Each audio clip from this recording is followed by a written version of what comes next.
नमस्कार दोस्तों, हरे कृष्ण, राधे राधे। स्वागत है आपका मेरे चैनल मन की दृष्टि में।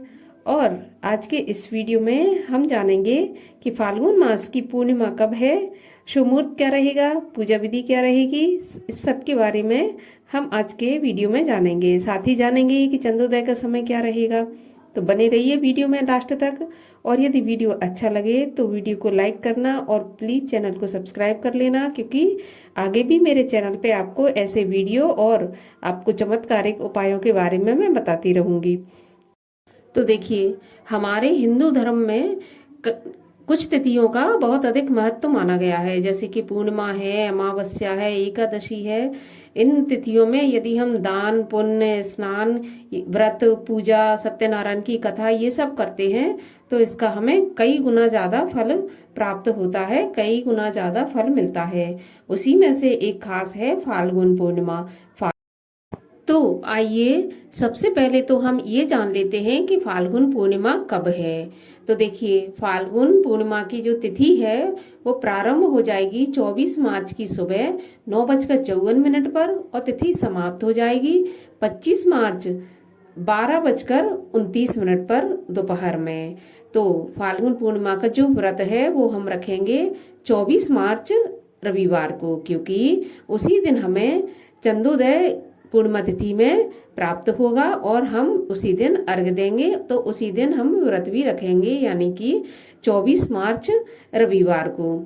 इस दिन चंद्रोदय का समय रहेगा शाम को 5:52 से। तो 5:52 से आप चंद्रमा को अर्घ देकर अपना व्रत खोल सकते हैं या व्रत का पारण कर सकते हैं। इस दिन राहु काल का समय रहेगा 5:03 से 6:35 पर। तो इस समय पे हमें कोई भी पूजा पाठ अवॉइड करनी है, क्योंकि राहु काल के समय पे कोई भी शुभ काम नहीं किया जाता। अब यदि मैं बात करूं कि स्नान दान की पूर्णिमा कब रहेगी, तो स्नान दान की पूर्णिमा रहेगी 25 मार्च को। उसी दिन हम स्नान भी कर सकते हैं, दान कर सकते हैं। ये सोमवार को मानी जाएगी। और जो शुभ मुहूर्त है स्नान का वो सुबह 4:45 से 5:32 तक रहेगा, जिसको कि हम ब्रह्म मुहूर्त भी कहते हैं या ब्रह्म मुहूर्त के नाम से जानते हैं। और इसी दिन हम सत्यनारायण की कथा भी करवाएंगे।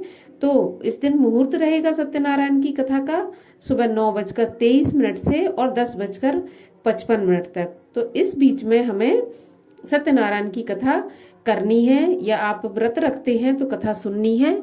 अपने आप यदि कहते हैं सुनते हैं तो आप अपने आप कह ले सुन ले, या फिर पंडित जी से कराना चाहें तो इसी शुभ मुहूर्त में आप पंडित जी से कथा करवा सकते हैं। तो ये तो रही मुहूर्त की बात। आइए अब जान लेते हैं पूर्णिमा तिथि के थोड़े महत्व के बारे में। तो देखिए, पूर्णिमा तिथि में सबसे अधिक महत्व माना जाता है स्नान का और फिर दान का।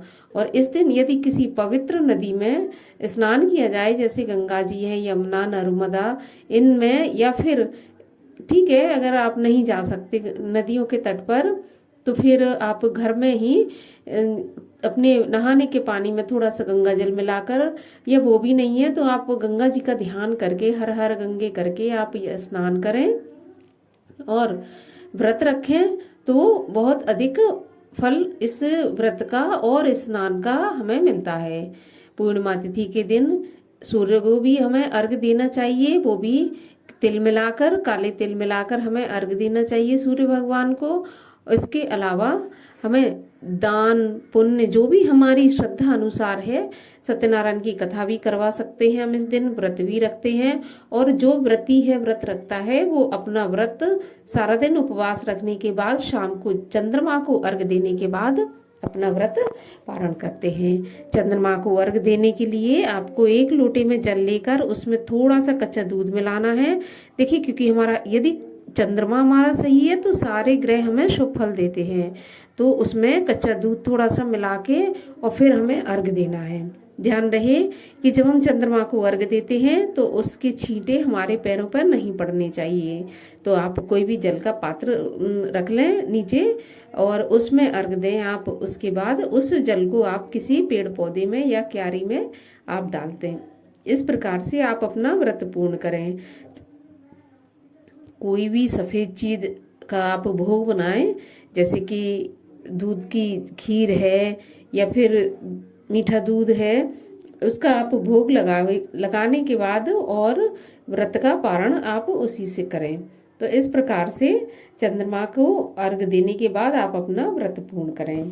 और पूर्णिमा, होली वाली पूर्णिमा के दिन ही जो है वो लक्ष्मी जी का वो प्राकट्य दिवस भी माना जाता है, क्योंकि कहते हैं कि इसी दिन माता लक्ष्मी समुद्र से प्रकट हुई थी। तो लक्ष्मी जी का जो प्राकट्य दिवस है वो फाल्गुन पूर्णिमा के दिन माना जाता है। तो लक्ष्मी पूजा का भी विशेष महत्व आज के दिन बताया गया है। इसके अलावा होलिका दहन भी होता है। तो कहने का अर्थ है कि सब मिलाकर जो फाल्गुन की पूर्णिमा है वो अति महत्वपूर्ण है।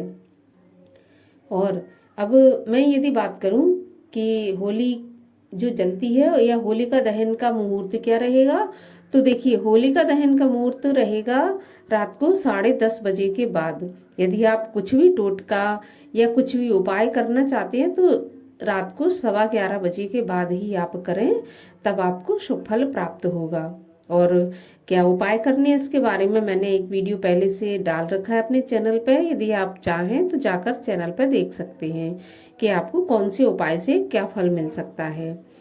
इस प्रकार से और पूर्णिमा के दिन भगवान भोलेनाथ की भी पूजा की जाती है।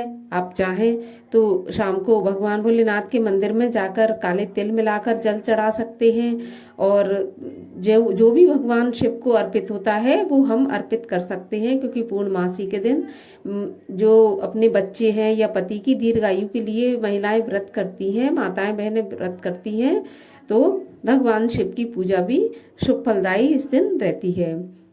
इसके अलावा अपने घर के मुख्य द्वार पर होलिका दहन वाले दिन 2 मुखी दीपक आप अवश्य जलाएं। इससे भी घर की सारी नकारात्मक ऊर्जा जो है खत्म हो जाती है और सकारात्मक ऊर्जा का प्रसार हमारे घर में होता है।